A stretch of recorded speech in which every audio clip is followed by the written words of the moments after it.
dimineața! Vreme frumoasă? Ei bine, încă nu. Este cumva vineri? Este, și asta ne face să fim extrem de bine dispuși. Nu mai contează ploile care nu contenesc, vântul care suflă, gradele mici sau ceața care ne tot aburește. Important este că mâine dimineață ne vom trezi fără alarmă, vom lua micul dejun la pat și vom observa ploaia de sub plapumă. Haideți să vedem dacă va mai picura prin țară. Ei bine, mergem în zona Maramureșului, unde, din păcate, norii sunt în continuare activi, va picura și astăzi avem tunete și fulgere, ceva raze de soare, însă nu sunt suficient de puternice. Avem 20 de grade în Baia Mare, 21 în Satul Mare. În Chișana situația este asemănătoare, avem o vreme instabilă, în continuare va ploua, avem ceva raze de soare în Oradea, unde vor fi astăzi 19 grade, 17 grade în Arad. Bănățenii vor avea parte de o zi ploioasă și mohorâtă de primăvară, fără pic de soare. Avem în Reșița o maximă de 15 grade, o temperatură scăzută pentru această perioadă, 17 în Timișoara. Să vedem dacă suntem mai norocoși în Oltenia. Ei bine, nu, deși avem ceva raze de soare în sudul teritoriului, atât în Craiova cât și în Slatina.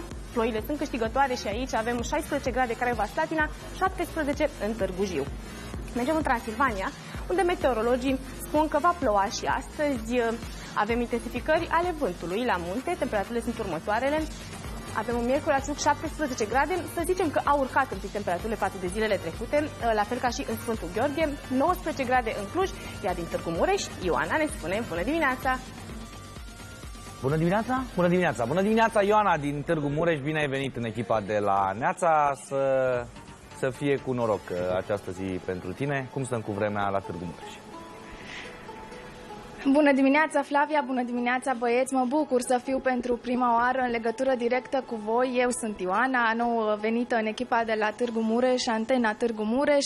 Sper la cât mai multe dimineți frumoase alături de voi.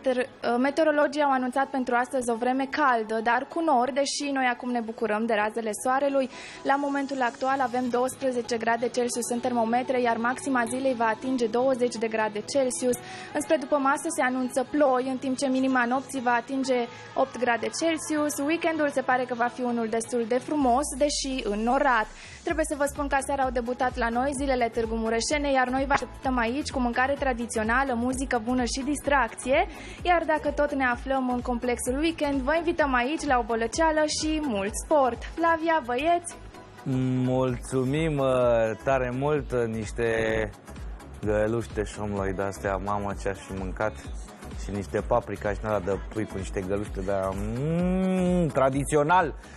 Mulțumim, Ioana, te mai așteptăm. Flavet! Vremea amestecată cu de toate pe teritoriul Moldovei. Avem atât precipitații, cât și raze de soare. Cel acoperit de nord, soarele începe să câștige teren astăzi. Din fericire, avem în Suceava o maximă de 20 de grade, 19 în Piața Neamț, 23 o temperatură bună în Galați. Mergem în Dobrogea, unde astăzi în sfârșit scăpăm de ploi. Va fi cel mai cald de la noi din țară. Avem ceva intensificări la mare, însă nu sunt foarte mari. Avem în Constanța o maximă de 21 de grade, 23 în Tulcea. Să vedem dacă scăpăm de ploi în Muntenia. Ei bine, nu, după cum vedem, uitându-ne la hartă, plouă pe tot teritoriul, nici urmă de soare în Pitești, unde vom avea astăzi o maximă de 16 grade, la fel ca și în Târgoviște, 19 grade în Giurgiu, 21 în Călăraș. În capitală de dimineață se înregistrau 90 grade, iar maxima zilei va urca până la 20 de grade. Stă mai bine cu vremea decât am stat ieri, însă spre seară va ploua din nou. Sâmbătă va fi așa și așa, însă de duminică soarele va fi câștigător. Eu de aici de la Neața vă pup și să aveți un final de săptămână frumos!